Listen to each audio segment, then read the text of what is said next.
Well, good morning and happy Monday, Rotary International District 7770, and welcome to Conversations with Rotary Action People for Monday, August 10th, 8/10/20. How about that? I'm Donald Hovis from the Chicora Rotary Club here in Myrtle Beach, South Carolina.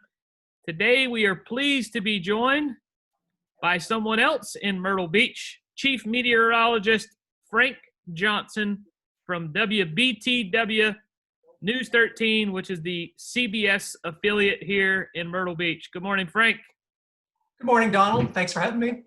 Thanks for being here. To start, I will do the vision statement of Rotary. Together, we see a world where people unite and take action to create lasting change across the globe, in our communities, and in ourselves. For those of you watching today, please go down to the chat box. Tell us where you're watching from and your Rotary Club. Also, if you're going to have any questions that you would like Frank to answer later on in the segment, please post those in the chat box as well.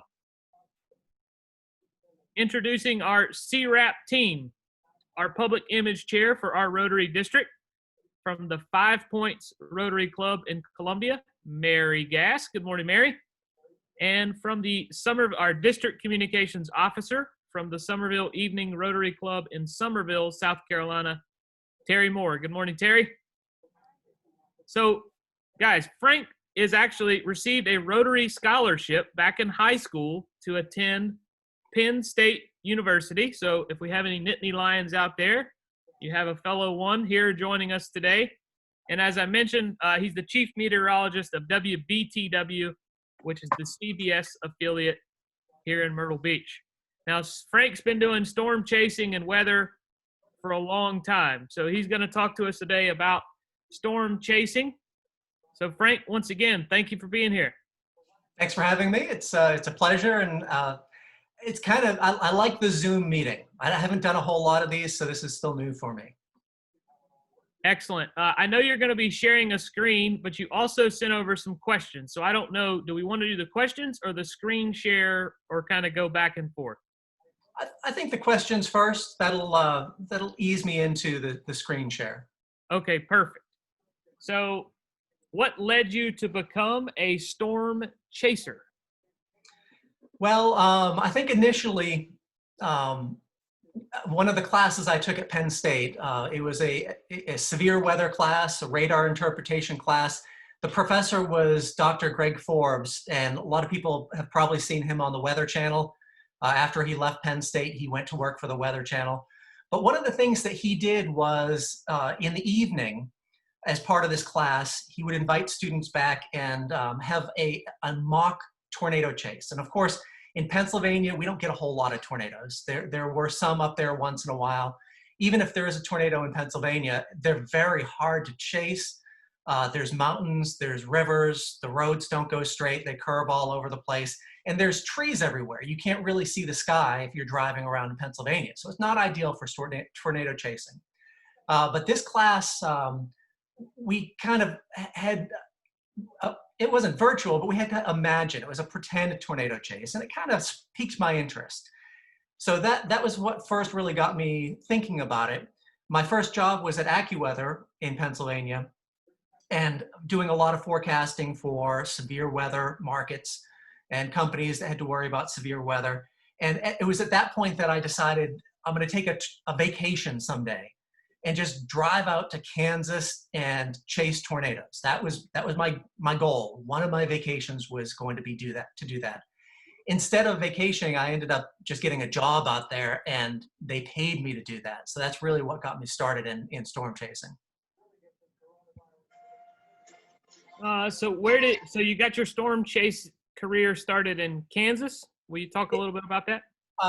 Oklahoma is where I first did the tornado chasing. I think my very first chase was I chased a hurricane, Hurricane Danny. I was working in Beaumont, Texas. It hit Louisiana, 1997. And I was on Grand Isle, Louisiana, which is one of the little barrier islands south of New Orleans, where it made landfall. 100-mile-per-hour winds. We had a 5 to 6 foot storm surge. That was probably my first chase. When I moved to Amarillo, Texas, and then Oklahoma City, Oklahoma, that's when I was a tornado chaser. And part of my job, both of those jobs, I was the weekend meteorologist. So I didn't have a whole lot of responsibilities during the week. You know, what I had to do work-wise could change at the drop of a hat. So instead of doing the noon and 5 o'clock news, they put me in a truck and send me out storm chasing. So that really is where I did most of my storm chasing in Amarillo and Oklahoma City. So do you prefer to chase tornadoes or hurricanes? Tornadoes, hurricanes are miserable. It's just everything gets soaking wet. No matter how tightly you wrap up your electrical equipment, the water gets in there. Hurricanes are just miserable to be out in trying to document the weather. Tornadoes, you can chase a tornado on a nice sunny day, sneak up to the storm, get your pictures of the tornado, and then drift off without even getting wet. So tornado chasing is much more preferable to hurricane chasing. Are you still chasing storms today? I'm not. I spend too much time in the studio. In fact, I pretty much ended chasing tornadoes when I was in Oklahoma City. The first few years there, I was one of the storm chasers, but they decided that my skills were better off in the studio, and I became the coordinator of all of our storm chasers. So I would be the one in the morning that would set up the plan of the day, send our chasers to different part of the states, decide where the helicopter was going to go, and kind of juggle all those balls in the air from the TV station instead of out in the field. So, and then of course here in Myrtle Beach, we don't get a whole lot of chase events. Of course, we just had a hurricane last week, but they keep me in the studio, and we send other people out. How long have you been in Myrtle Beach? Tell people a little bit how long you've been in this area. I'm coming up on 15 years at the turn of the year. When I was in Oklahoma, I loved it out there. I mean, the weather is just so exciting. That's from the days when I decided I wanted to go on vacation out there to actually live there. It was awesome. I mean, it was a great place, a very affordable place to live. But I'm married, and we had our first 2 children in Oklahoma. My family's from Massachusetts. My wife's family is mostly in Florida. And so it started to all of a sudden get really expensive to fly 4 people home to go visit grandparents and stuff like that. And to drive from Oklahoma to Massachusetts or Florida, it's a 2-day drive, you know, both directions. So we were kind of at the point where, like, you know, we got to get back closer to family if we want our children to know their grandparents. And so the Carolinas, this is right in between Florida and Massachusetts. And this is where we targeted. What was your favorite storm chase? My favorite one, and I've got video for this. Can I plug the video up while I talk about it? Sure. Okay. Let's see, share screen. Make this full screen. Okay. Ugly looking tornado. Okay. It's not the prettiest tornado, but the reasons why this is my favorite. This is from 1997 near McLean, Texas, in the Texas Panhandle, east of Amarillo. And I was chasing this storm on these back dirt roads, and aside from that barbed wire fence, looking around, there's no signs of civilization. There's no houses, no buildings. There are no other storm chasers. And as I was watching this funnel cloud, and as it gets going, you can actually see for about 5 or 6 seconds, there's a little bit of a condensation cloud on the ground. So it does actually become a tornado for a while. But in my mind, listening to the crickets chirp, and there it is right at the bottom of the screen. There's that little, for about 3 seconds. But I was likely the only person on the planet watching this tornado. I mean, there's nothing out there. I was the only one chasing it. And it really got me thinking, nobody else is seeing this. I'm the only one seeing this. And afterwards, we got back to the TV station, and there was actually another chase crew that was on the other side of the tornado. So we kind of put our videos together, mine on one side of the screen, theirs on the other, showing the exact same thing. But that's always been my favorite, just because I had time to stop, think, and just appreciate nature and just the solitude of chasing tornadoes in the Texas Panhandle with nobody else around. So what changes have you seen in storm chasing in the past 20 years? Well, that video that I just showed, you'll never see that again. And I don't think there will ever be an opportunity for me or any other storm chaser to be the only person to see a tornado. That video was from 1997, I think. The movie Twister came out in 1996. And that had a huge impact, not only on storm chasing, but really in the meteorology field. All of a sudden, it was cool to be a meteorologist. And when I graduated from Penn State, I had, I want to guess, about 10 or 15 students that graduated with me in my class. Now there's hundreds. You know, it's a field that people want to study. People want to learn about it. And storm chasing, there are dozens of people that chase every single storm that forms in the United States. They're just everywhere. And you probably will never see an instance like that where there's just one person watching a tornado. If you see tornado video and storm chase video from now, if they swing the camera around and look behind them, there's dozens of people watching these storms. And it could actually become a problem. There was a tornado in El Reno, Oklahoma a few years ago that took an unexpected turn and actually led to fatalities. Some of the storm chasers were caught up in the tornado and killed.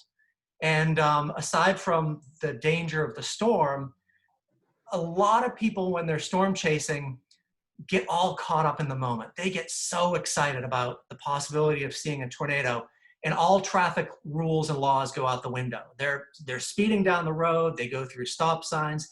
They go through little towns without regard for any traffic. They park on the side of the road, blocking traffic.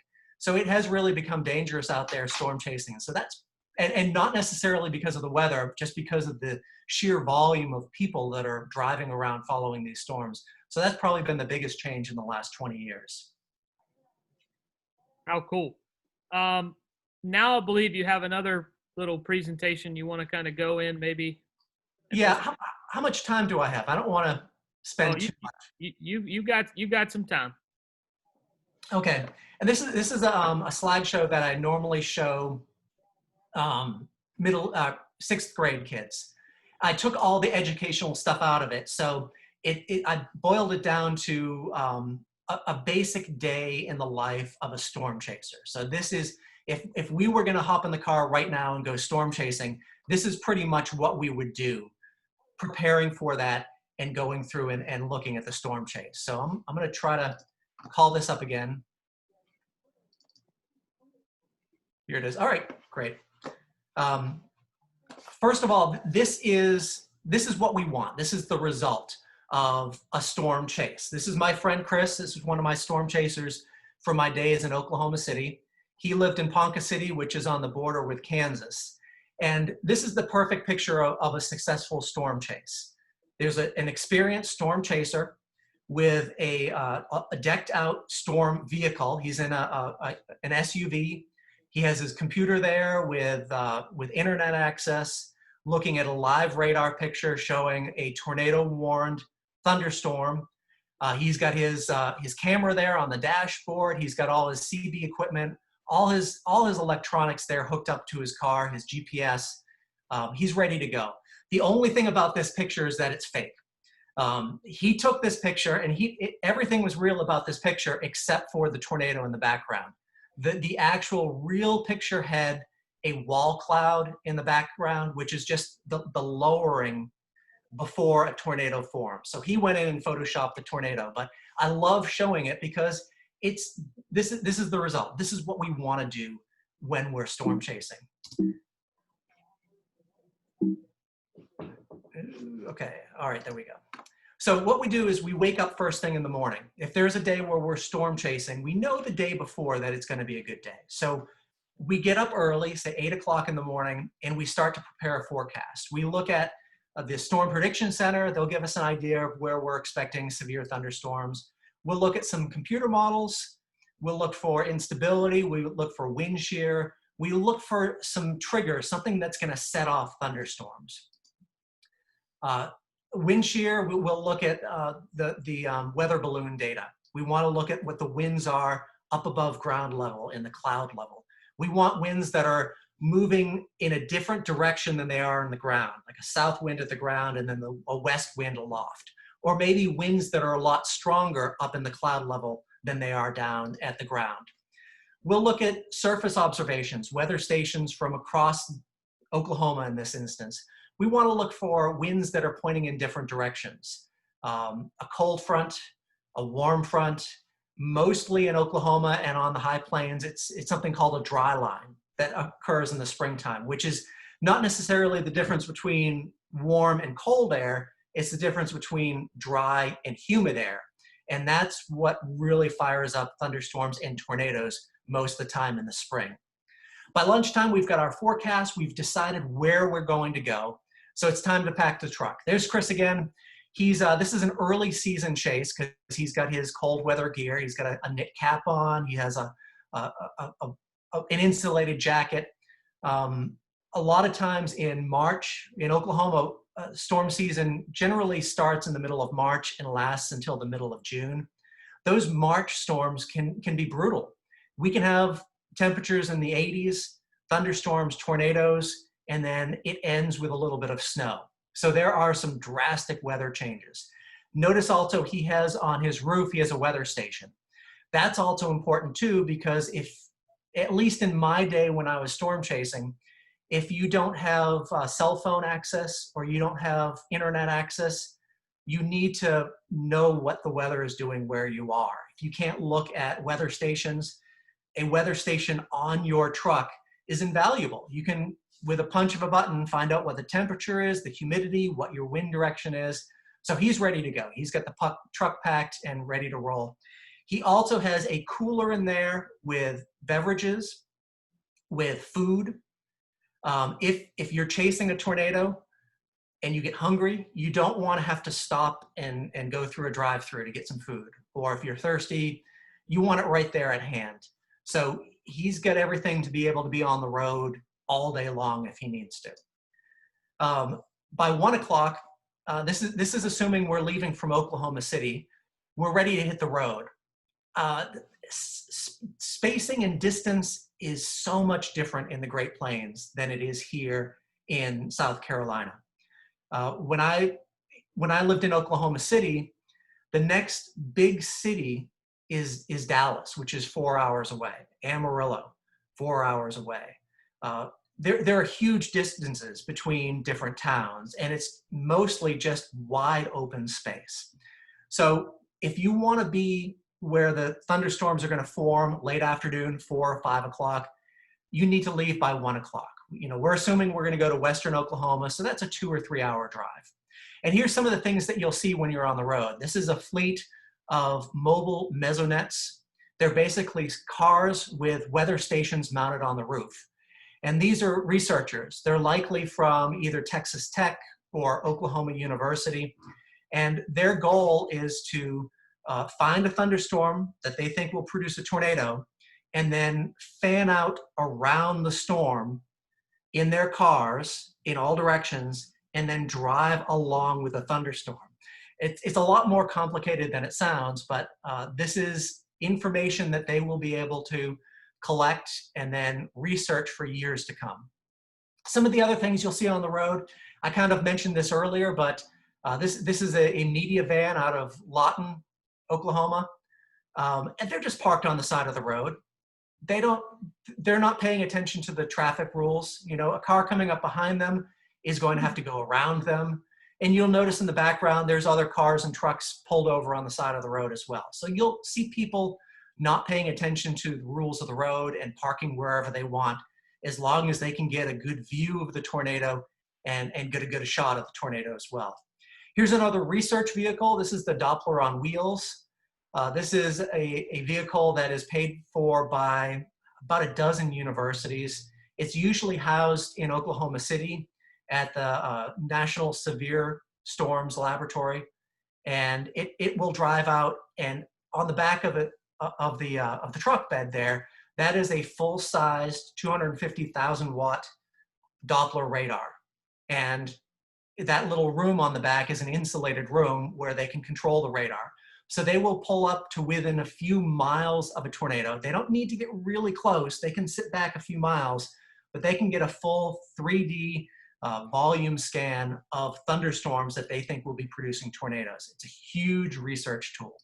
And if you end up seeing, if you're tornado chasing and you see that vehicle, you know you're on the right track, because those are the nation's experts telling that driver where to go to get their information. There's also people that have built their own armored vehicles. The goal of this truck is to drive through a tornado.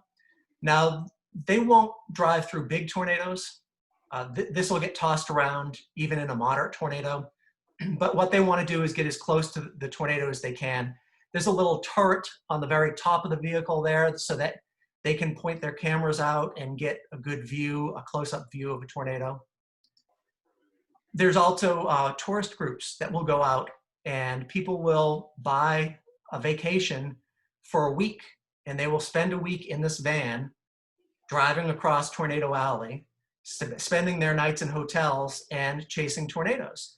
You'll have two experienced tornado chasers driving, lecturing the tourists. You can see all the satellite dishes on the roof. They'll have internet access with radar, computer access, and so they will be able to go out and chase tornadoes.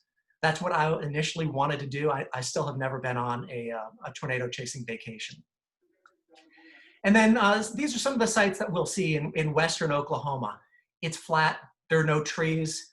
Look how clean and crisp the sky is. The visibility goes on for miles and miles. The sky is not as hazy as it is here in South Carolina. And there's a lot of windmills. It seems like it's always windy in Oklahoma. So 2:45, we've been on the road for almost 2 hours. We're getting close to where we want to go to set up to watch for tornadoes. This is when we start to watch the weather in our weather station that's attached to the vehicle. We're driving along at 3 o'clock, our temperature 87, the dew point 68. So it's warm, it's humid outside, and notice the wind is coming out of the southeast. 10 minutes later, we notice a difference in the weather. The temperature has bumped up a few degrees, it's now in the 90s. The dew point has gone down a lot. The air is very dry. It's a noticeably drier air mass. And the wind direction has changed to the southwest, and it's gustier at 23. So we've crossed the dry line. We've gone from the warm, humid air to the hot, dry air. And it's that point right along the dry line where we're expecting thunderstorms to form. So once we get to this point, we'll slow down, we'll exit the highway, we'll probably turn around and go back into the humid air because we want the storms coming toward us. We don't want to have to chase them. We want to drive along with them. So this is the time when we're going to start to watch the sky. We'll start to notice a few towers going up, tall cumulus clouds that'll blow up in the sky and then collapse back down again. So we're not quite there. We need to heat up a little bit more. So we're going to be watching the radar. We're not driving anymore. We're in the spot we want to be, right close to the dry line. We're going to watch the radar to see if any of these towers will start to develop into thunderstorms and decide which one to chase. And this is a classic radar image. I always like to show this. This is the May 3rd, 1999 tornado that hit Oklahoma City. Just an absolute devastating tornado. The Doppler on wheels, the mobile Doppler, actually registered winds in that tornado just off the ground over 300 miles per hour. And it wiped out entire neighborhoods. But this is what we're looking for. That back edge of the thunderstorm cell, that's called the hook echo. That's where the tornado is going to be. So we're watching for that to develop, and we're watching for any storms developing to start rotating. So we're watching these storms pop up on radar. It's time to choose a storm. We want one that is going to survive. Usually the southernmost storm will have free access to warm, humid energy coming into it.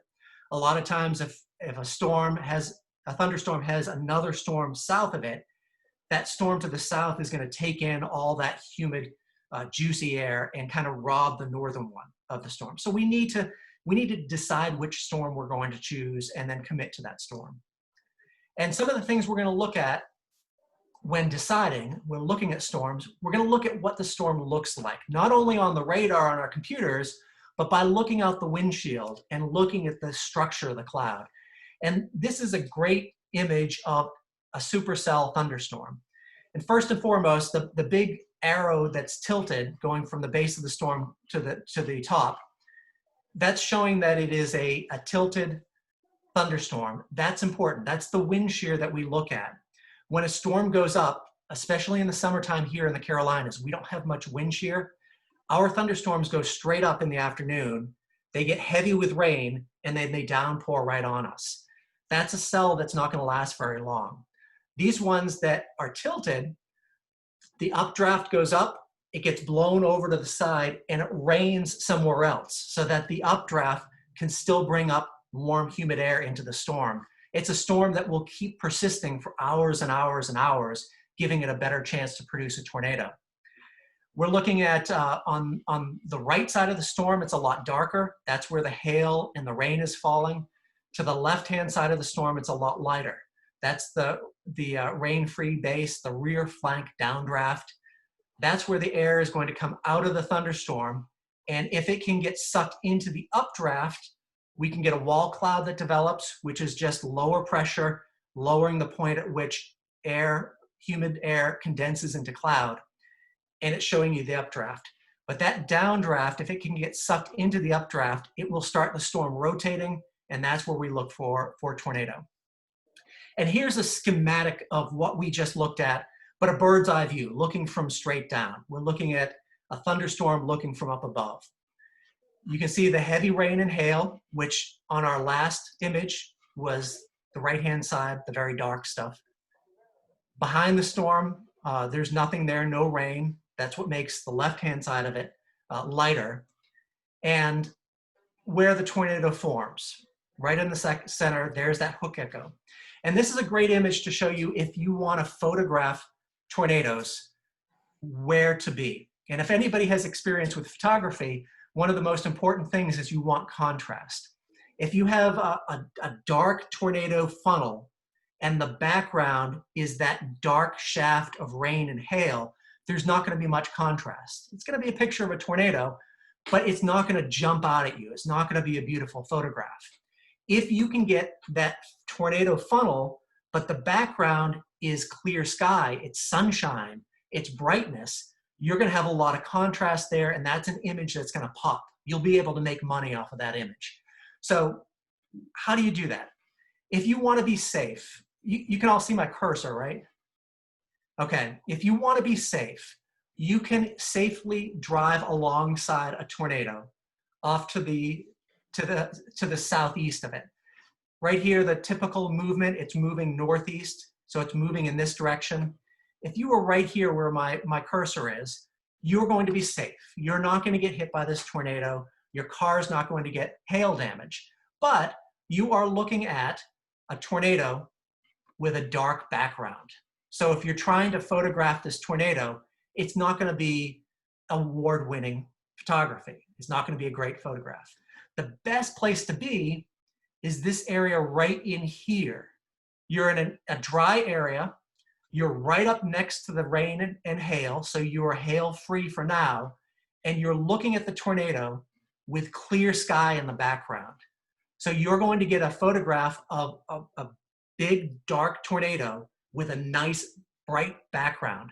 But as you can imagine, being located in this part of a thunderstorm that's moving at maybe 20 to 25 miles per hour, that's a very precarious place to be, especially if you don't have roads going in the direction of the thunderstorm. So that's a very dangerous place to be. If the storm shifts and you end up in the hail, you're going to smash your windshield. If you end up closer to the tornado, of course, you're in that danger area as well. But some of the best photographs that you see were taken from this area right here, and you really need to be an experienced storm chaser to be in that part of the storm and to photograph tornadoes in that area right there. So we're chasing a storm. We found our storm that we're going to watch. Notice all the storm chasers around us. This is a photograph of a wall cloud. I do want to mention that none of these photographs are my photographs. I've taken these all from the internet. So some of them have little text on them telling us who took those photographs, but none of mine are in here. But this is a photograph of a wall cloud, and you can tell that the storm chaser is a safe distance away from the potential tornado because you've got the wall cloud, and in the background is very dark.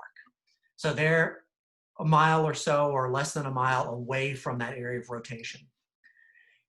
And as we're following the storm, you really need to watch out for the hail. The core of the storm will have some damaging hail. I've mentioned this. Here's an image of what it can do. They can smash your windshield. If you get a smashed windshield, that's it. Your chase is over. It's time to pack it up and start going home because you really can't drive without a windshield. One of the first chases I went on with, I went when I was in Amarillo, I would go out with experienced chasers for my TV station before they set me off by myself. But these guys had an old Suburban that they put extra car batteries in, and they actually had a metal grate that went across the windshield that you could still see through, but when they got in the hail, it wouldn't break the glass. So they were serious about going through the hail course. Here's another picture of our wall cloud. This is from inside the bear's cage. You can see by looking at the photograph, the wall cloud is a very dark cloud, but the background is bright. So in this photograph, the photographer here, behind them is the darkness of the hail and the rain. In front of them is the area where there's a potential for a tornado. So they're in a very dangerous area, but their photographs are going to be much nicer than people that are playing it a little safer. We want to keep up with these storms. Sometimes in the spring, we can have thunderstorms that'll move 40 to 50 miles per hour. They're hard to keep up with if they're moving northeast, and a lot of the roads on the Great Plains and Tornado Alley, they either go east-west or north-south. So you're kind of zigzagging to keep up with the storm. By 5:30, we're starting to see our first action. Here's our funnel cloud. We're actually pretty close to this, and this photographer is in the bear's cage looking at a brighter sky behind them. Chasing our wall cloud, that's kind of a cool image there. The difference between a funnel and a tornado, the funnel is just the cone in the sky. It doesn't actually touch the ground. When it touches the ground, that's when it becomes a tornado. So there's our tornado by 6:15. We started this day at 8 o'clock in the morning, preparing our forecast. We've been driving since noon or 1 o'clock. So we've been on the road for a while, and we're finally seeing our first tornado. This image is from inside the bear's cage. You can see in the background a brighter sky. So this is a photographer, a storm chaser that purposefully got into this spot so they could photograph a tornado and get a really good photograph of a tornado. This is another tornado, but this photographer is safer back. The background is a lot darker. A lot of that is debris flying through the sky as well. And this one here, this is one that I like to show. I think that car, the white car there, not the police car, the other one, I think that car was just hit by a tornado. It looks like it has some damage. If you look at the chain link fence or the barbed wire fence to the right, look at all that debris that's stuck in the fence. If you look at the trees in the background, they don't have any leaves on them anymore. So I don't know the backstory of this photograph. My guess is that this car right here, it looks like it's kind of dirty. It kind of looks like it's missing its back bumper, but I would guess that that car was hit by the tornado, and the police are here to see if they're okay. But you don't want to get too close. Obviously, they're dangerous storms, and you can easily observe a tornado from a nice, safe distance. By 8 o'clock, the sun's going to start to set, and it's going to get dark. Once it gets dark, your chase day is over. And this is a great illustration. This is a picture of a tornado. Can everybody see the tornado? It's right in here. A lot of times when I show this to school kids, it's on a projection screen, and you can't really see the tornado. But this one, I can see it on my computer screen nice and easy, but that's a big wedge tornado. And when you storm chase at dark, you're really just relying on either lightning for a brief second to illuminate a tornado, or if a tornado hits power lines and transformers and causes that little flash. And here's a tornado that was illuminated by lightning. Now imagine just being in the dark, not knowing that there's a tornado there, and all of a sudden the lightning and it pops, there's your tornado. So it gets very dangerous once you can't see the tornadoes, and then it's time to head back. As you're heading back, you could be 4 or 6 hours away from home. So we're looking at midnight to 1 or 2 in the morning before you get back home again. And if it was a big tornado day, you could run into areas that were hit by tornadoes. So you kind of want to know what happened that day weather-wise. If there were towns that were hit and there may be damage or closed roads, you'll go around those towns so you don't get stuck up in the traffic. And then finally, by midnight or so, we're back home again. This is my studio in Oklahoma City. Always after a long day of chasing, a nice sight to come up the hill and see the radar tower there and know you're home safely. And while this story was in Oklahoma, we have tornadoes here too. This is the July 4th weekend tornado from, I can't remember, about 20 years ago, 18 years ago, back in the early 2000s. Hit Myrtle Beach, went right down the coast. This one was kind of a surprise because the thunderstorm came at us from the northeast. It came in a different direction. It backed up toward us. When it was northeast of us in Wilmington, the lightning from the storm hit the radar that covers our area. So the radar was out. So this storm with no radar marched down the Grand Strand, and we didn't really know there was a tornado until people started seeing it. We couldn't see it on radar. So we get them here as well. That's all I've got. I've got the questions up there too. And if you want, I can go back and read through some of these chats to see if you guys have any questions for me. Yeah, thank you, Frank. I'll step in and get those questions to you here. Okay. Lots of them. I'll say let's try to run through these. Let's see here. In the movie Twister, chasing was pretty intense. Any intense moments when you chased?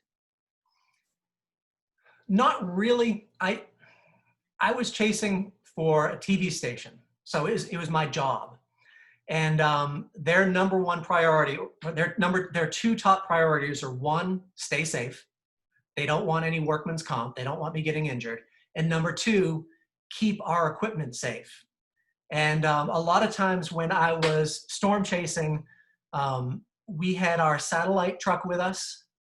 Usually when I went out as one of the meteorologists, I was paired up with the satellite truck. So we could just plop down anywhere and go live. That satellite truck is a $500,000 vehicle. And so under no circumstances were we to get that satellite truck anywhere near hail, because any little hail ping on the satellite dish, it's useless. Any little dents on the satellite dish, it can't hit the satellites. And so they always kept us pretty safe. So I didn't have any really scary moments or anything like that. The movie Twister was intense. I do want to point out that tornado chasing is usually boring. You most of the time you do not see a tornado.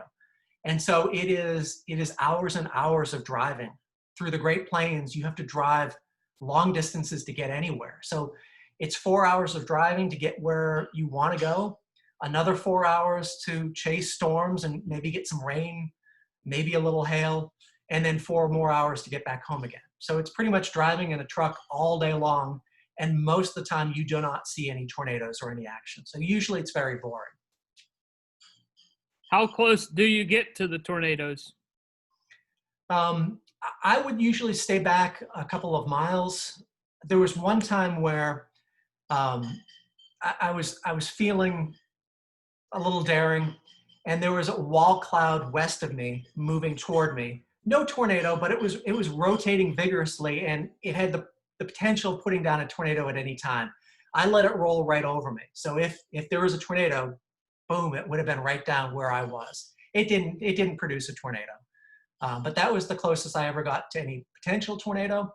The video I showed earlier when we were talking, I was maybe 3/4 of a mile to a mile away from that one, which is a safe distance. There are tornado chasers that get as close as they can go. Nowadays, people have drones that they can fly right up to them. And one of the most well-known chasers, Reed Timmer, I used to chase with him in Oklahoma City when he was a college student at the University of Oklahoma. He has actually driven through tornadoes, not those big, huge, destructive wedge tornadoes, but a smaller, minor tornado. He would drive close enough that he was in the circulation. So some people actually drive right up into him. So when you chase a tornado, do you approach it from its rear, its front, or its sides? The best way to do it is to stay off to the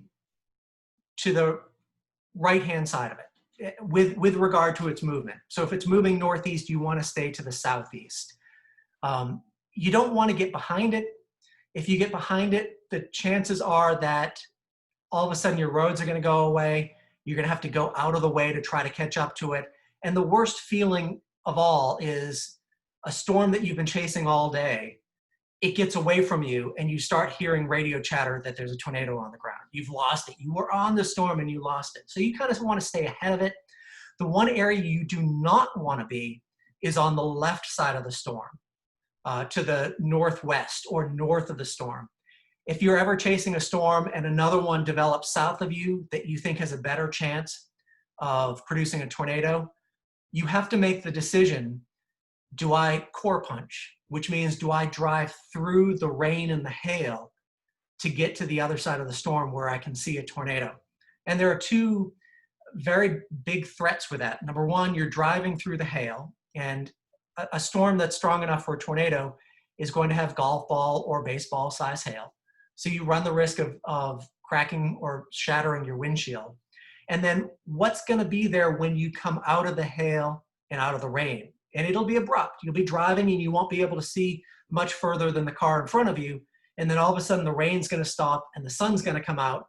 And there's a chance there could be a tornado right there, that you know the circulation is there, but you don't know because you can't see because it's raining. You don't know if there's a tornado on the ground. So there's a threat twofold. So the worst place to be is to the north or northwest of the storm you're chasing. This one comes from a viewer here that says, my wife has storm chasing on her bucket list. How difficult is it to arrange something like this? And the viewer wants to stay married. There are companies that will, for a fee, take you tornado chasing. It's usually for a week or so. They don't guarantee that there will be tornadoes. When you're searching for these companies, you want to look at the experience level of the people running the chases. Some of the better known companies have meteorologists or storm chasers that have been doing this for decades. Those are the ones you want to go with, people that have been storm chasing for a long time. Some of these companies even get well-known names that will go with them. So kind of in the storm chasing group, celebrities. And those are people that you want to go with as well. They know what they're doing. They're going to keep you safe, and you get the best chance of actually seeing a tornado. I imagine it would be kind of a bummer to spend $1,500 per person or $2,000 per person on a tornado vacation and not see a tornado. But that's the risk you run. So you look for experience with those. I'm sure there are companies out there that people that have only been doing it for 3 or 5 years. I'd go with someone that has a lot more experience. Is the equipment used in the movie Twister, i.e. trash cans with ping pong balls, legit, or is that kind of Hollywood makeup? That's Hollywood makeup, but the concept is there. When I was in Oklahoma, one of the TV stations had what they called a turtle, which was a very heavy, almost frisbee-like disc, but bigger than a frisbee, with 4 small cameras mounted inside that could see through glass, and very heavy, like 75, 80 pounds, weighted down. And one of their teams would drive up where they thought the tornado was going to go, leave that on the ground, and then get out of there. After the tornado went by, would go back to see if they caught the tornado going over the turtle, the camera. There are research groups that are doing stuff very similar to what they did in the movie Twister, where they have a bucket of weather sensors that they will leave on the ground and hope that the tornado sucks it up, or at least passes over it. So that concept is there, and they've been doing that for a while. But the details in the movie Twister are all Hollywood. A couple more left here. With technology, will there be a day that people can be informed, not warned, but actually have data quickly enough to seek shelter? I think that day is pretty much here for most tornadoes. Our radar network in the United States does leave a little bit to be desired. And our Doppler radars are probably toward the end of their lives. Right now, the concept is we have large, powerful radars spaced every 1 to 200 miles apart.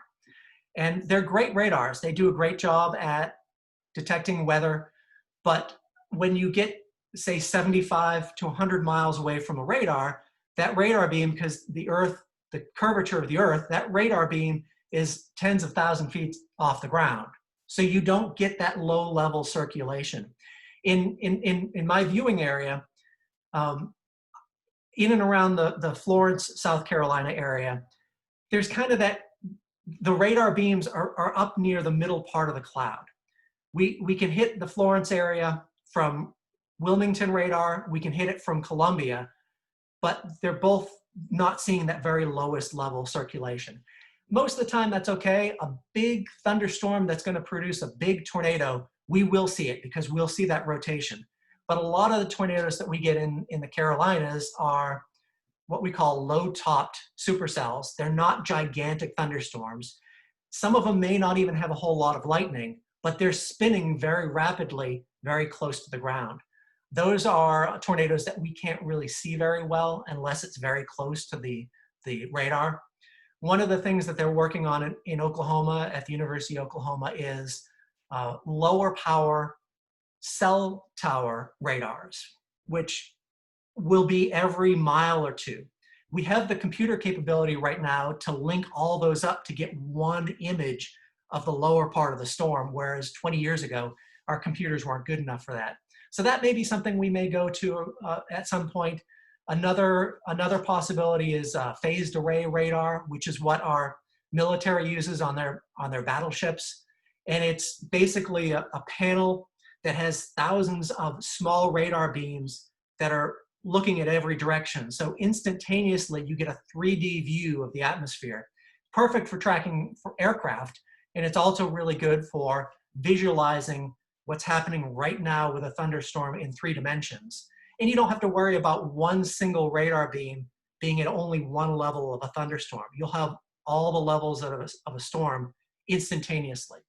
So I think those breakthroughs in technology will help us, but especially in Tornado Alley, where the tornadoes come from big giant thunderstorms, our lead time is a good 25, 30 minutes. So it's much better than it was even 10 years ago. The next question is about hurricane monitoring. Now, this person is not in our viewing area, but has a question. What website or app do you suggest for monitoring hurricanes? Do you recommend the National Hurricane Center maps, or is there another good source? The National Hurricane Center does a great job. I mean, you're going to get the best information out there. I'm sure there are apps and maps that have updates more frequently. The Hurricane Center generally updates every 6 hours. And then as we get closer, it's going to be every 3 hours. And then as the storm makes landfall, every hour. but they're the best information without the hype and without guessing. You know, you're getting it straight from the experts. I know on the internet online, there's a lot of garbage out there as well. So I think it's part of finding a site or an app that you trust, that does a good job and meets what you're looking for. I recommend the Hurricane Center. I know my TV station's News 13 weather app. We update that frequently. We put video on that every few hours, and we do our best. We can try not to hype it up, but it's always a battle between the meteorologists and our digital people that say we need more content. We need more content, but that's what people want. So Hurricane Center to get the experts, media like my station News 13 to get more frequent updates. And since you're not in my viewing area, I would recommend your viewing area. Your local meteorologists, your local TV meteorologists are going to know your local area better than anybody. So, I mean, anybody in Myrtle Beach, I would recommend my app just because I know the community. And so, you know, I know things that national apps and web pages won't know. So I think what most meets your need. Last question here for you, Frank. Did you ever have any run-ins with law enforcement? No. In fact, when I chased, I was in a TV station vehicle, and they were always more than helpful. You know, when there's tornadoes around, of course, they are all hands on deck, and they are out and about making sure everyone stays safe. And usually, for instance, when I was chasing that Hurricane Danny, they shut off Grand Isle. They wouldn't let anybody onto Grand Isle. They were evacuating it. But since we were media, they let us right on. They're like, oh yeah, come on through. We ended up leaving the island before the storm hit, and it's a good thing we did because they had a 5-foot storm surge, and it's just a little barrier island where the entire island was underwater.